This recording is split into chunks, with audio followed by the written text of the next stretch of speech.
السلام علیکم ورحمۃ اللہ وبرکاتہ۔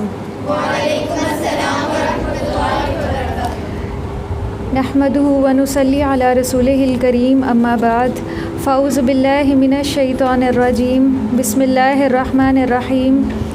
رب اشرح لی صدری ویسر لی امری واحلل عقدۃ من لسانی یفقہوا قولی، رب زدنی علما، اللہم فقہنا فی الدین۔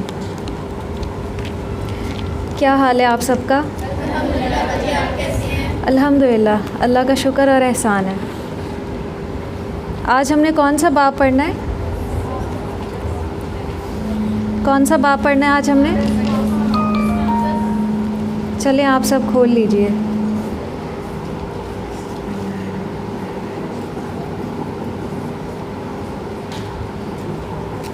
قبولیت اور عدم قبولیت کے اعتبار سے احادیث کی قسمیں۔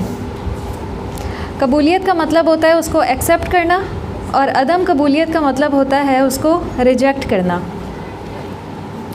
تو اس اعتبار سے حدیث کی دو قسمیں ہیں، پہلی ہے مقبول ایکسیپٹڈ، اور دوسری ہے مردود یعنی کہ ریجیکٹڈ، اس کو قبول نہیں کیا جائے گا۔ پھر مقبول حدیث کی آگے سے دو اقسام ہیں، ایک کو صحیح حدیث کہا جاتا ہے اور ایک کو حسن۔ یہ دونوں بھی کیا ہیں؟ اوتھینٹک ہوتی ہیں اور ان کو قبول کیا جاتا ہے، اوتھینٹک اینڈ ایکسیپٹڈ۔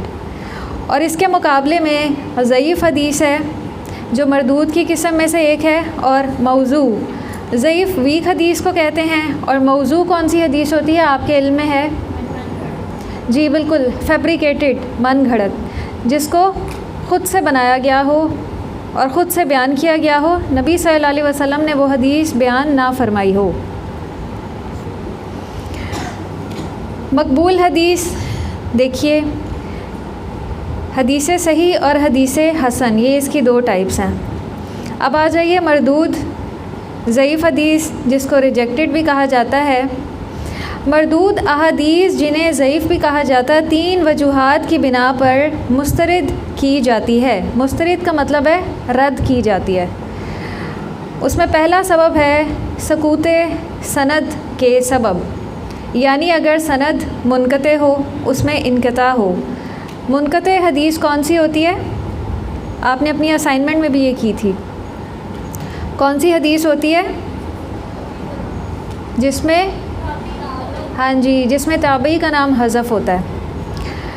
تو پہلا سبب یہ ہے کہ درمیان میں کوئی راوی جو ہے وہ غائب ہو، عام طور پہ تابعی کا نام جو ہے وہ حذف ہوتا ہے، اس کو کہا جاتا ہے سقوط سند، سند میں انقطاع کا ہونا۔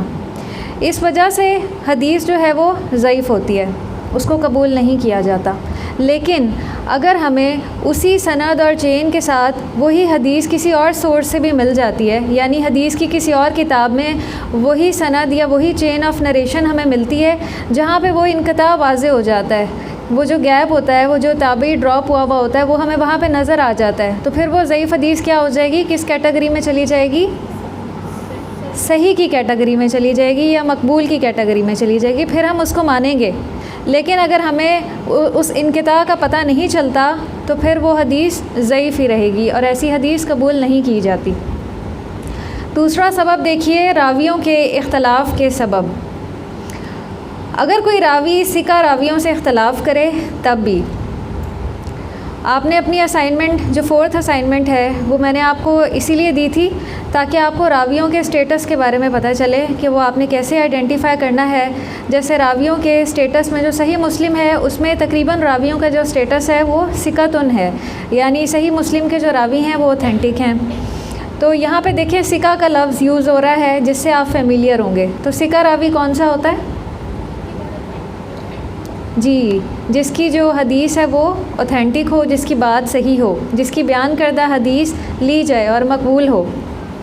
تو یہاں پہ اب دیکھیے، اگر کوئی راوی ایسا راوی ہے جو ثقہ راوی سے کچھ کم درجے کا ہے، اس کا سٹیٹس ثقہ راوی سے کم درجے کا ہے، اور وہ ثقہ راوی کی مخالفت کر رہا ہے، تو اس کی حدیث کیا ہوگی؟ ضعیف ہوگی ایسے راوی کی۔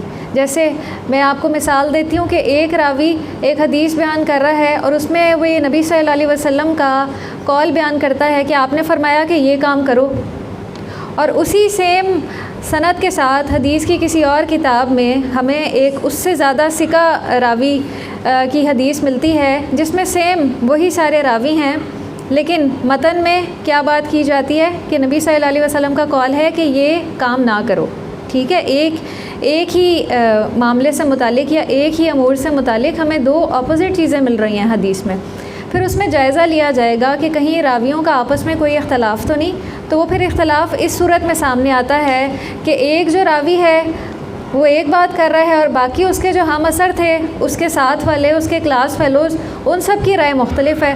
تو اس کا مطلب ہے کہ یہ جو ایک راوی ہے نا جو ثقہ راویوں کی مخالفت کر رہا ہے، اس کو کوئی وہم لگا ہے یا اس کے حافظے میں کوئی کمی تھی، اس نے حدیث کو صحیح سے سنا نہیں، ٹھیک، تو اس راوی کی جو حدیث ہے اس کو قبول نہیں کیا جائے گا۔ اور اس کے مقابلے میں جو ثقہ راوی تھے جو بالکل دوسری بات کر رہے تھے کہ نبی صلی اللہ علیہ وسلم نے فرمایا کہ یہ کام نہیں کرنا، ان کی بات کو ترجیح دی جائے گی اور ان کی حدیث جو ہے وہ مقبول ہوگی اور صحیح ہوگی۔ تو یہ اس کا دوسرا سبب تھا۔ پھر تیسرا سبب ہے تان راوی کے سبب۔ تان جو ہے وہ عربی میں کہتے ہیں تیر کا اگلا حصہ جس سے کسی کو جب ٹچ کیا جائے تو اس کو تکلیف پہنچے، اسی لیے اس ٹرم کو تان کہا جاتا ہے۔ اگر راوی مطعون ہو اور اس کا کردار مشتبہ ہو تب بھی حدیث ضعیف ہوگی، اگر راوی کا کردار جو ہے وہ مشتبہ ہے۔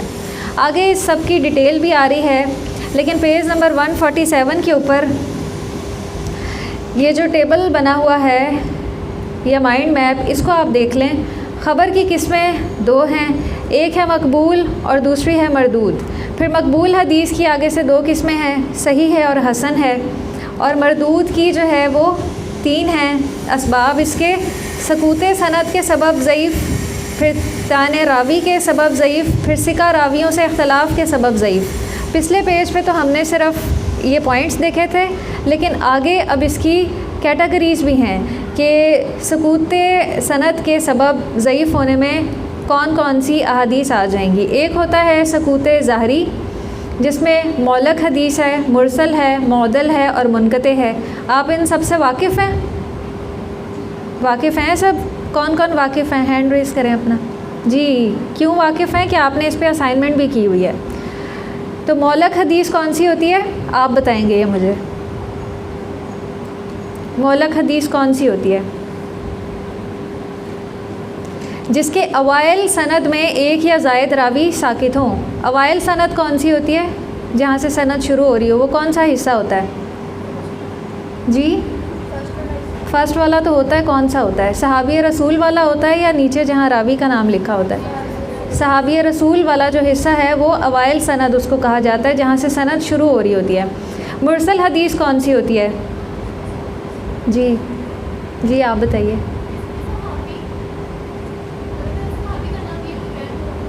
ہاں جی، جس میں صحابی کا نام حذف ہوتا ہے۔ اور معدل کون سی حدیث ہوتی ہے؟ جی ہاں جی، ایک ساتھ دو راوی جو ہیں وہ حذف کر دیے جاتے ہیں، تو یہ ضعیف کی زیادہ نیچے والی کیٹیگری ہے معدل حدیث، مرسل سے بھی زیادہ، مرسل اور منقطع سے بھی زیادہ۔ اور منقطع میں کیا ہوتا ہے؟ ہاں جی، شاباش، جس میں تابعی کا نام حذف ہوتا ہے۔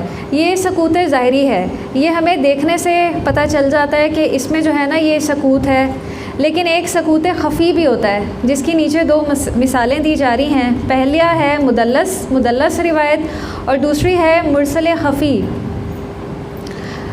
مدلس روایت جو ہے یہ وہ روایت ہوتی ہے جس میں راوی اپنے استاد کو جس سے اس نے حدیث سنی ہو حذف کر کے اس سے اوپر استاد سے جس سے ملاقات تو ہو مگر یہ ریلیونٹ حدیث نہ سنی ہو روایت کرے۔ آپ کو سمجھ آئی؟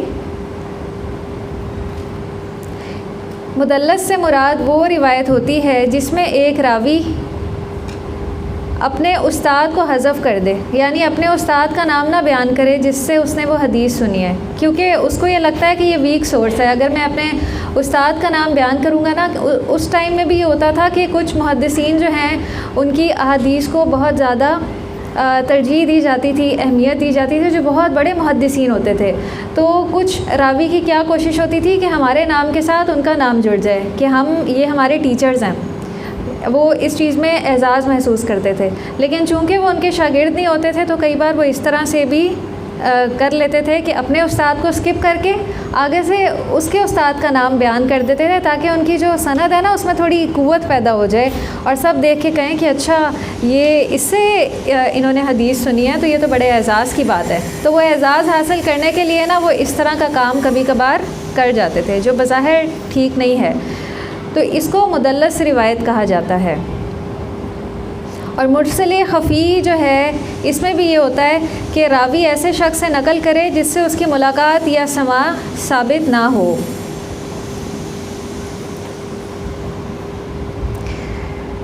پھر آگے دیکھیے تانے راوی کے سبب ضعیف، اس میں معلل آ جاتا ہے، منکر، متروک اور الاحادیث الموضوعہ، جھوٹی احادیثیں، ان کی وضاحت جو ہے وہ آگے آئے گی۔ پھر ثقہ راویوں سے اختلاف کے سبب ضعیف، اس میں پہلی روایت شاذ ہے، پھر مدرج ہے، پھر مقلوب ہے، پھر المزید فی متصل اسانید ہے، پھر 5ویں نمبر پہ مصحف ہے اور 6ٹھے نمبر پر مضطرب، یہ را کے نیچے زیر لگی ہوئی ہے، یہ آپ زبر کر لیں، مضطرب روایت۔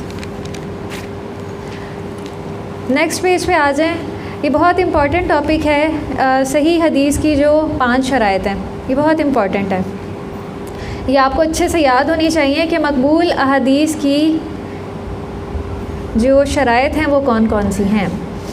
علم حدیث کی اصطلاح میں صحیح حدیث وہ ہے جس کی سند متصل ہو، جو عادل راویوں اور ضابط راویوں سے منتقل ہوتے ہوئے اپنی انتہا تک پہنچ جائے۔ انتہا کیا ہے؟ یعنی نبی صلی اللہ علیہ وسلم تک وہ سند پہنچ جائے، جس میں نہ شذوذ ہو اور نہ علت ہو۔ متصل سندہ بنقل العدل الضابطی عن مثلہ الی منتہاہ من غیر شذوذ ولا علت۔ حدیث صحیح ہونے کی 5 شرائط اب وہ بتا رہے ہیں، ایکسپلین کر رہے ہیں کہ ڈیفینیشن میں جتنی ٹرمز یوز کی ہیں اب اصلاً اس کی وضاحت کیا ہے۔ تو اتصال سند کہتے ہیں حدیث کی سند متصل ہو، یعنی ہر راوی نے اپنے پیش رو راوی کے واسطے سے حدیث حاصل کی ہو۔ پیش رو راوی سے مراد ہے اپنے ٹیچر سے، ہر راوی نے اپنے ٹیچر سے حدیث حاصل کی ہو۔ جو متصل سند ہوتی ہے نا اس میں جو الفاظ استعمال ہوتے ہیں وہ کیا استعمال ہوتے ہیں؟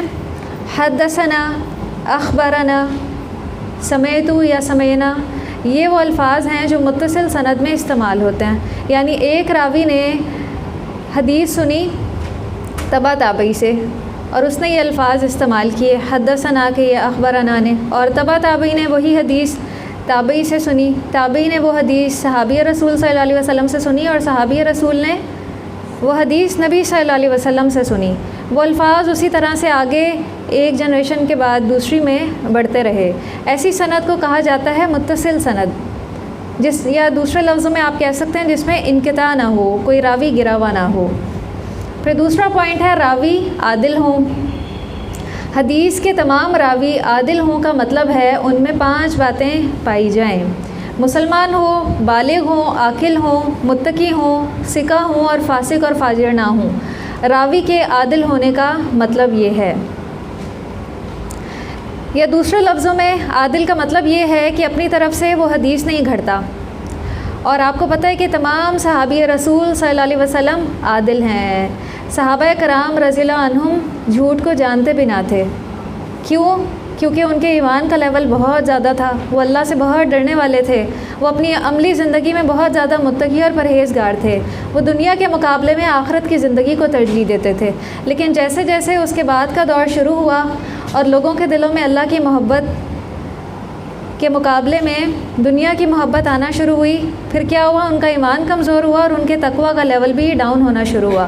پھر اسی وجہ سے یہ ساری چیزیں بھی آنا شروع ہو گئیں، جھوٹ گھڑنا اور اس طرح کی چیزیں۔ یہ کس سبب سے ہوتا ہے؟ ایمان کی کمزوری کے سبب سے ہوتا ہے۔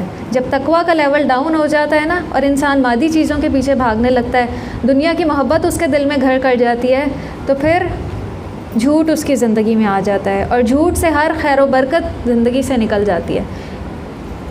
اس لیے ہماری زندگی میں، عملی زندگی میں جھوٹ نہیں ہونا چاہیے۔ نبی صلی اللہ علیہ وسلم نے کیا فرمایا؟ جو جانتے بوجھتے مجھ پہ جھوٹ باندھے وہ اپنا ٹھکانہ جہنم میں بنا لے۔ تو اس لیے جو پہلے دور کے صحابہ کرام رضی اللہ عنہم کے بعد کے جو محدثین تھے وہ اس بات کو جانتے تھے کہ اتنی بڑی وعید ہے، جو جانتے بوجھتے مجھ پہ جھوٹ باندھے وہ اپنا ٹھکانہ جہنم میں بنا لے. تو اس لیے وہ اس بات سے بہت ڈرتے تھے کہ وہ حدیث میں تھوڑی سی بھی کمی کریں. تو یہی مراد ہے کہ راوی عادل ہوں. پھر اگلا ہے تیسرا پوائنٹ کہ راوی حافظ و ضابط ہوں. حدیث کے تمام راوی ضابط ہوں کا مطلب ہے وہ حدیث کو اچھی طرح ذہن میں بٹھا لیں یا اپنی کتاب میں درج کر لیں. دو طریقے ہیں، یا ذہن میں بٹھا لیں، حافظہ بہت اچھا ہو، یا دوسرا طریقہ ہے کہ اپنی کتاب سے بھی روایت کیا جا سکتا ہے اور ان میں یہ باتیں نہ ہوں، فاش غلطیاں کرنے والے نہ ہوں، حافظے کی کمزوری نہ ہو، لاپرواہ اور غافل نہ ہوں، غلط فہمی اور وہم کا شکار نہ ہوں. پہلے تو شروع میں یہ ہوتا تھا کہ اعراب نہیں لگے ہوئے ہوتے تھے، یہ تو بعد میں جب اتنی زیادہ وسعت پیدا ہوئی اور اس کو علم کو محفوظ کرنے کے لیے کہ اس میں غلطیاں نہ ہوں، پھر اعراب اور نقطے لگائے گئے. جیسے ایک ورڈ ہے حبان، ابن حبان، تو اسی کو اگر نقطوں کے بغیر پڑھیں تو کوئی کسی بھی طرح پڑھ سکتا ہے، حنان کوئی پڑھ سکتا ہے اس کو.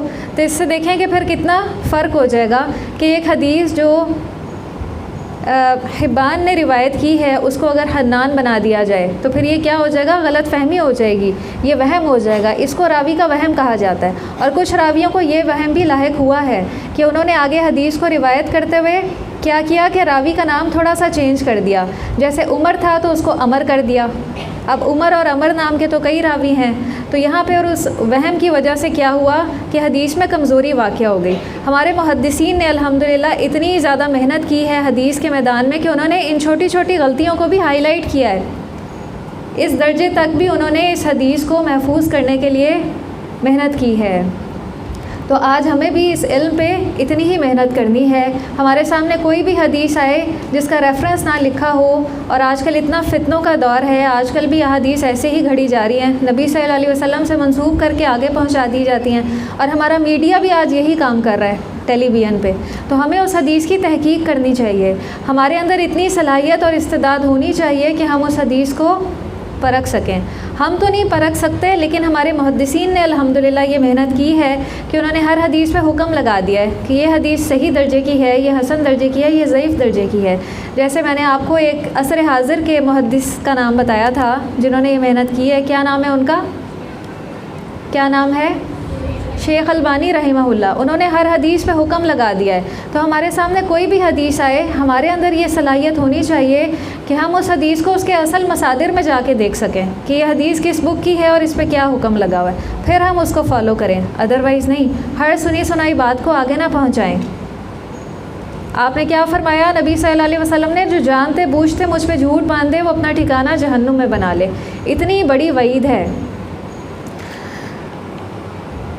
پھر چوتھا پوائنٹ ہے شذوذ نہ ہو. شذوذ کہا جاتا ہے حدیث شذوذ سے پاک ہو، یعنی ثقہ راوی کسی دوسرے ثقہ راوی کی مخالفت نہ کر رہا ہو.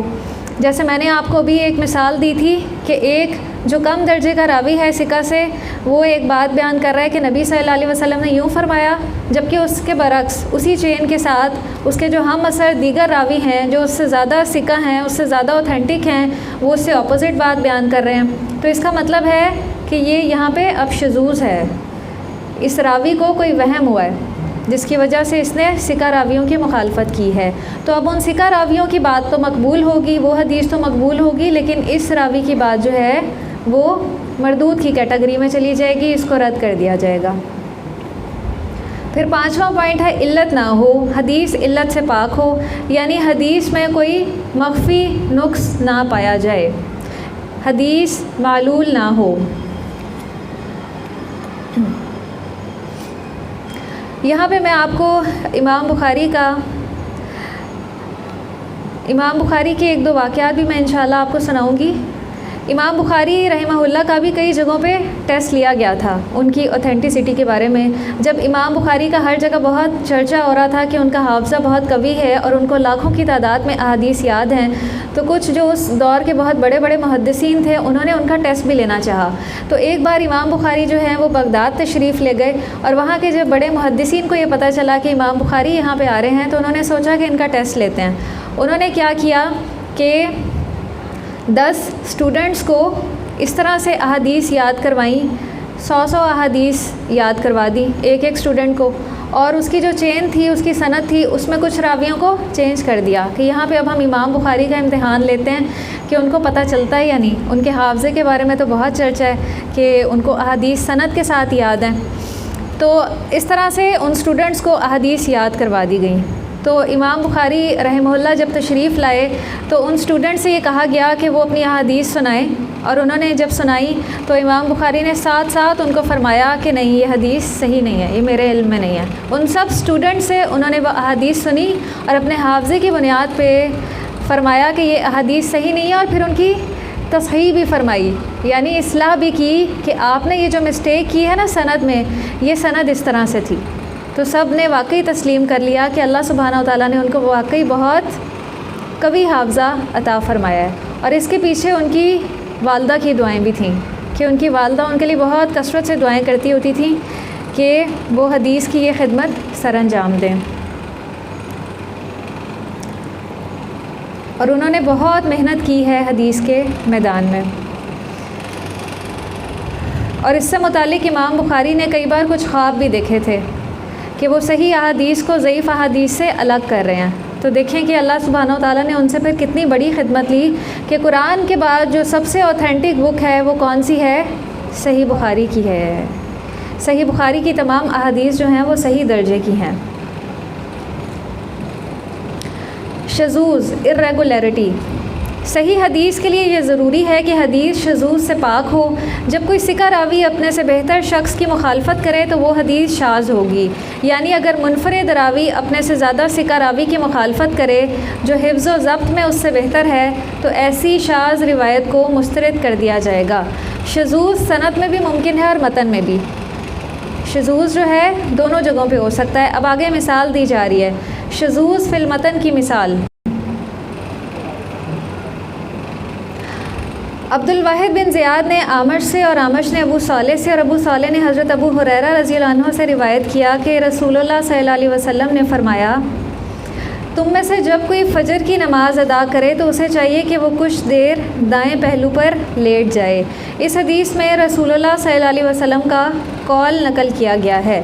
امام بہیقی کہتے ہیں کہ راوی عبد الواحد بن زیاد نے اس روایت میں راویوں کی ایک بڑی تعداد کی مخالفت کی ہے جو اس سے زیادہ ثقہ ہیں۔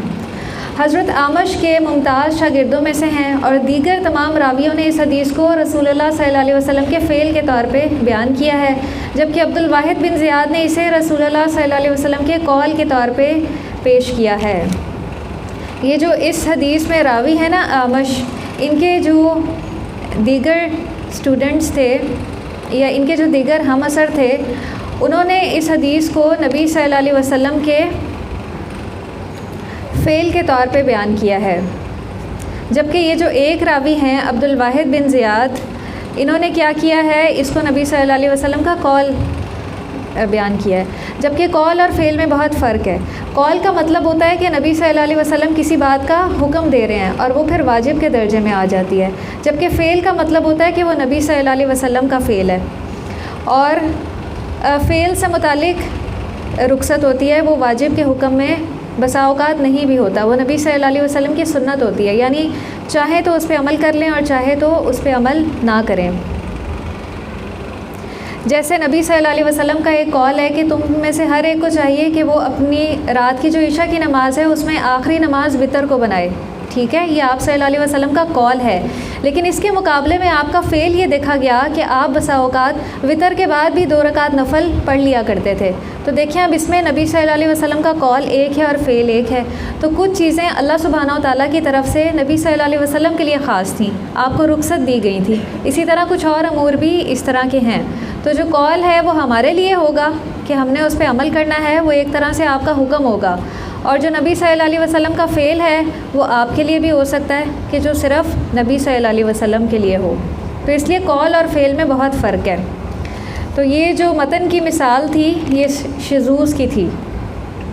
پھر آ جائیں علت۔ صحیح حدیث کے لیے ضروری ہے کہ وہ علت سے بھی پاک ہو۔ علم حدیث کی اصطلاح میں علت سے مراد وہ مخفی عیب یعنی چھپا ہوا نقص ہے جو حدیث کی صحت کو مجروح کر دیتا ہے۔ اگر عیب بالکل واضح ہو تو بھی اس کا شمار علت میں نہیں ہوگا۔ یعنی اگر عیب واضح ہے پھر تو اس کا پتہ چل رہا ہے، پھر وہ علت میں شمار نہیں ہوگا۔ علت جو ہے وہ مخفی عیب ہوتا ہے، جو بظاہر دیکھنے میں نظر نہیں آ رہا ہوتا لیکن وہ اس میں موجود ہوتا ہے، اور وہ کب واضح ہوتا ہے؟ جب اسی حدیث کو دیگر کتب کی احادیث کے ساتھ ریلیٹ کیا جاتا ہے تو وہ جو چھپا ہوا علت ہے، مخفی عیب ہے، وہ کھل کے سامنے آ جاتا ہے۔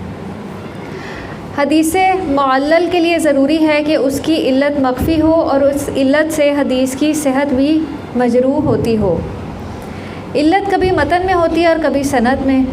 علت کے اسباب کئی ہیں، جن میں سے چند ایک یہ ہیں۔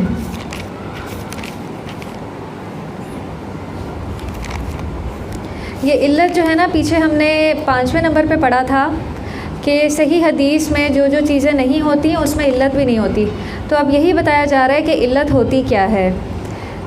اس میں سب سے پہلے یہ بتایا جا رہا ہے کہ راوی کا سماع اپنے شیخ سے معروف نہ ہو، کہ راوی ہے اس نے اپنے استاد سے جو حدیث سنی ہے وہ معروف نہیں ہے، کہ آیا اس نے جس شیخ سے حدیث روایت کی ہے سنی بھی ہے یا نہیں ہے، تو یہ بات معروف نہیں ہے۔ دوسرا جو ہے تابعی کو روایت میں وہم ہو جانا جبکہ صحابی سے روایت محفوظ ہو، تو ایسی حدیث بھی علت میں آتی ہے۔ آگے اس کی ایک مثال آ رہی ہے تو وہاں پہ آپ اس کو اچھے سے سمجھ لیں گے۔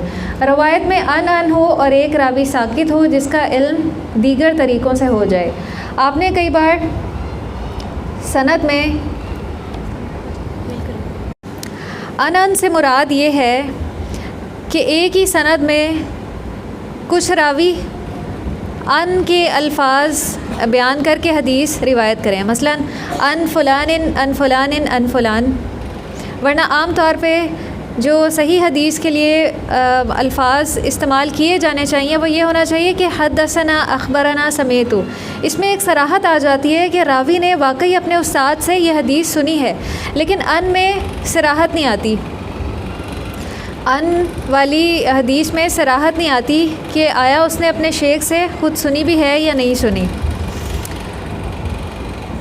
اس لیے جو سند ایسی ہو جس میں کافی سارے ان والے راوی ہوں، اس میں اگر کوئی ایسا راوی آ جائے کہ مثال کے طور پہ وہ راوی اوتھینٹک نہیں ہے تو پھر اس کی جو حدیث ہے وہ نہیں لی جائے گی ان کی بنیاد پہ۔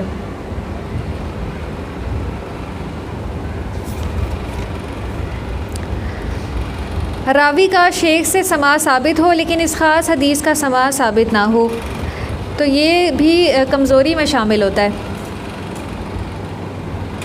کہ راوی نے ایک حدیث کے بارے میں بتایا کہ یہ اس نے اپنے اسپیسیفک شیخ سے سنی ہے لیکن اس نے اپنے اس شیخ سے نہیں سنی ہوتی۔ اب اس کی دوسری کیٹیگری دیکھیے، متن میں علت کی مثال۔ جیسے پیچھے ہم نے شذوذ کے بارے میں دیکھا تھا نا، متن کی مثال، ایسے ہی علت کی مثال بھی دی جا رہی ہے۔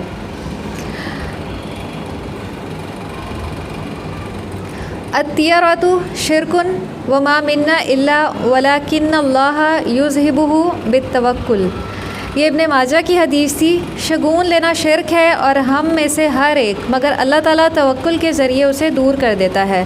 مطلب یہ ہے کہ ہم میں سے ہر ایک کے دل میں شگون کے برے خیالات آتے ہیں، لیکن اللہ پر خالص بھروسہ اور توکل کرنے والوں کے دل سے اللہ تعالیٰ ان خیالات کو دور کر دیتا ہے۔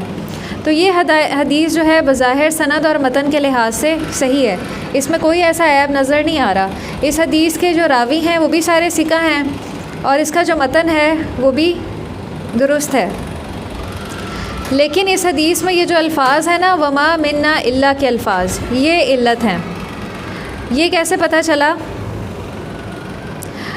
یہ حضرت عبداللہ بن مسعود رضی اللہ عنہ کے الفاظ ہیں، اور یہ اس طرح سے پتہ چلا کہ اس حدیث کو ابن مسعود رضی اللہ عنہ سے کئی اور لوگوں نے بھی روایت کیا تھا، اور وہ جو احادیث تھیں وہ اس اضافے کے بغیر تھیں۔ تو وہ جب ان احادیث کو کمپیئر کیا گیا آپس میں تو پھر پتہ چلا کہ دیگر روایت میں تو یہ وما منا الا کے الفاظ نہیں ہیں، تو اس کا مطلب ہے یہ ابن مسعود رضی اللہ عنہ کے ہی الفاظ ہیں۔ تو اس حدیث میں جو راوی ہیں انہوں نے یہ سمجھا کہ شاید یہ نبی صلی اللہ علیہ وسلم کے ہی الفاظ ہیں، کیونکہ تب جو راوی ہیں وہ بسا اوقات ہر بات کو لکھ لیتے تھے جو ان سے بیان کی جا رہی ہوتی تھی، تو ابن مسعود رضی اللہ عنہ نے ان کو بیان کرتے ہوئے وما منا الا کے الفاظ بھی بیان کیے ہوں گے، تو وہ راوی نے اس کو بھی لکھ لیا اور وہ سمجھے کہ شاید یہ نبی صلی اللہ علیہ وسلم کے الفاظ ہیں. تو ایسی حدیث جو ہے اس کو علت کہا جاتا ہے جس میں کوئی مخفی عیب ہو.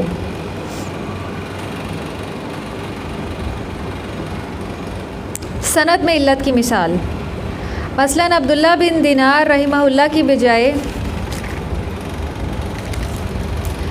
عمر بن دینار کے نام سے استعمال کا سبب راوی کا وہم یعنی غلط فہمی ہے. اب یہاں پہ کیا مسٹیک ہوئی ہے کہ عبداللہ کی بجائے عمر کا نام جو ہے وہ راوی نے روایت کر دیا ہے. اصل میں کیا تھا، عبداللہ بن دینار کہنا تھا، لیکن راوی کو وہم لگا اور اس نے عمر بن دینار لکھ لیا. اب ظاہر ہے وہ سب بھی مسلمان تھے. آپ جب سب لکھتی ہیں تو کیا بالکل ایکیوریٹ لکھتی ہیں؟ بالکل ایکیوریٹ لکھتی ہیں. حالانکہ جب آپ لکھ رہی ہوتی ہیں تو آپ یہی سمجھتی ہیں کہ میں نے بالکل صحیح لکھا ہے، لیکن بسا اوقات ہم گھر جا کے جب اپنا پڑھا ہوا ہی دوبارہ دیکھتے ہیں تو کئی بار ہم نے کچھ لفظ غلط لکھے ہوتے ہیں، کچھ نام غلط لکھے ہوتے ہیں. ایسا ہوتا ہے نا ہمارے ساتھ. تو وہ جو محدثین ہیں وہ بھی ظاہر ہے انسان تھے، اور انسان نسیان سے ہے، اس سے مسٹیک ہو سکتی ہے. لیکن پکڑ کب ہے؟ اگر انسان سے کوئی مسٹیک ہو جائے تو اس کی پکڑ کب ہے؟ اللہ کے ہاں، اللہ سبحانہ و تعالیٰ کے ہاں. جب اپنی مسٹیک پہ اللہ سبحانہ و تعالیٰ کے ہاں مسٹیک پہ پکڑ یہ ہے کہ جب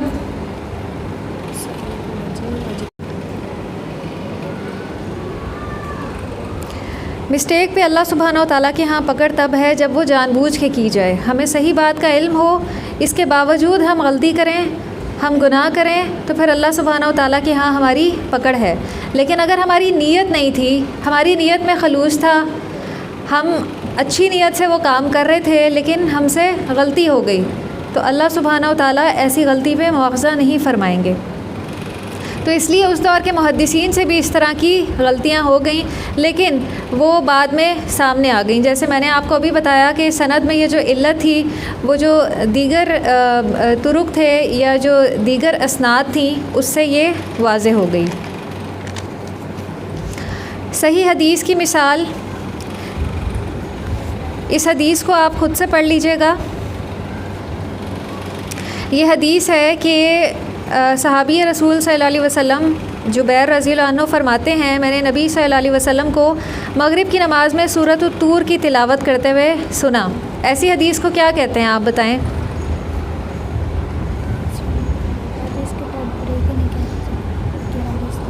جی ٹھیک. جس میں یہ الفاظ ہوں کہ میں نے رسول اللہ صلی اللہ علیہ وسلم کو مغرب کی نماز میں اس طرح سے دیکھا. ایسی حدیث کون سی ہوتی ہے؟ فعلی حدیث. یہ بہت امپورٹنٹ ٹاپک ہے، آپ کو اس کی پریکٹس ہونی چاہیے. کون سی حدیث قولی کی کیٹیگری میں آتی ہے اور کون سی فعلی کی کیٹیگری میں آتی ہے. آپ کے پیپر میں اس طرح سے سوال آ سکتا ہے کہ کوئی حدیث دی ہوئی ہو اور آپ سے پوچھا گیا ہو کہ آپ بتائیں یہ قولی کی کیٹیگری میں ہے، فعلی یا تقریری کی کیٹیگری میں، تو آپ کو پتہ ہونا چاہیے. تو اس حدیث میں دیکھیے کہ سند متصل ہے، کوئی راوی غیر عادل نہیں ہے، کوئی راوی غیر ضابط نہیں ہے، سارے راوی جو ہیں وہ ثقہ ہیں، اور اس میں شذوذ بھی نہیں ہے کہ یہ کسی حدیث سے متعارض نہیں ہے، یعنی کانٹراڈکٹ نہیں کرتی، اور اس میں کوئی علت بھی نہیں پائی جاتی، یعنی کوئی مخفی نقص نہیں ہے. تو چونکہ اس حدیث پہ یہ 5 شرائط پوری اتر رہی ہیں، اس لیے یہ حدیث کیا ہوگی؟ صحیح ہوگی. اور صحیح حدیث جو ہے وہ نیچے بتایا جا رہا ہے. صحیح حدیث کا حکم یہ ہے، محدثین، فقہا اور اصولیین کی روشنی میں صحیح حدیث پر عمل کرنا لازمی اور ضروری ہے. صحیح حدیث ایک حجت شرعی ہے، اس پہ عمل کیا جائے گا. تو پھر یہ جو پیچھے حدیث ہے، اس کے بارے میں اگر میں آپ سے پوچھوں کہ ایک صحابی رسول صلی اللہ علیہ وسلم نے نبی صلی اللہ علیہ وسلم کو مغرب کی نماز میں سورۃ الطور کی تلاوت کرتے ہوئے سنا، آپ سے اگر پوچھوں کہ اس حدیث کا حکم کیا ہے، تو پھر آپ کیا کہیں گی؟ حدیث صحیح، کیونکہ حدیث صحیح کی جو 5 شرائط ہیں وہ اس حدیث پہ فٹ آتی ہیں، اس حدیث پہ پوری اترتی ہیں. تو حدیث صحیح کی جو 5 شرائط ہیں وہ آپ کو اچھے سے یاد ہونی چاہیے. یہ امپورٹنٹ ٹاپک ہے.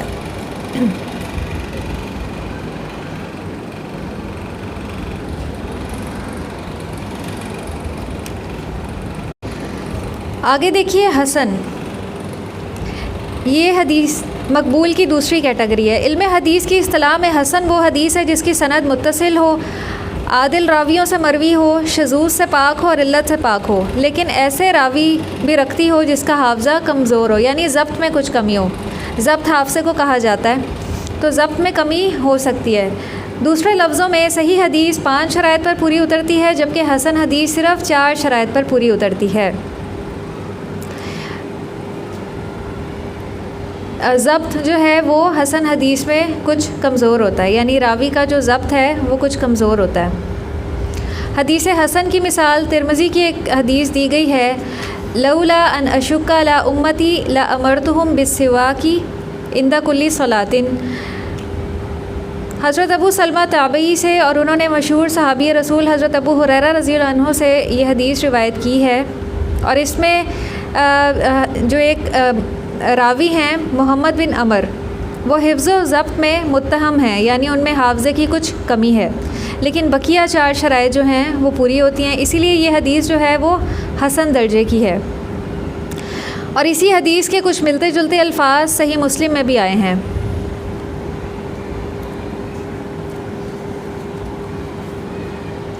حدیث ضعیف ہر وہ روایت جو اپنے اندر حسن حدیث کی 4 ضروری شرائط نہیں رکھتی، وہ ضعیف یا مردود کہلاتی ہے۔ وآخر دعوانا ان الحمد للہ رب العالمین، سبحانک اللہم و بحمدک، نشہد ان لا الہ الا انت، نستغفرک ونتوب الیک۔ والسلام علیکم ورحمۃ اللہ وبرکاتہ۔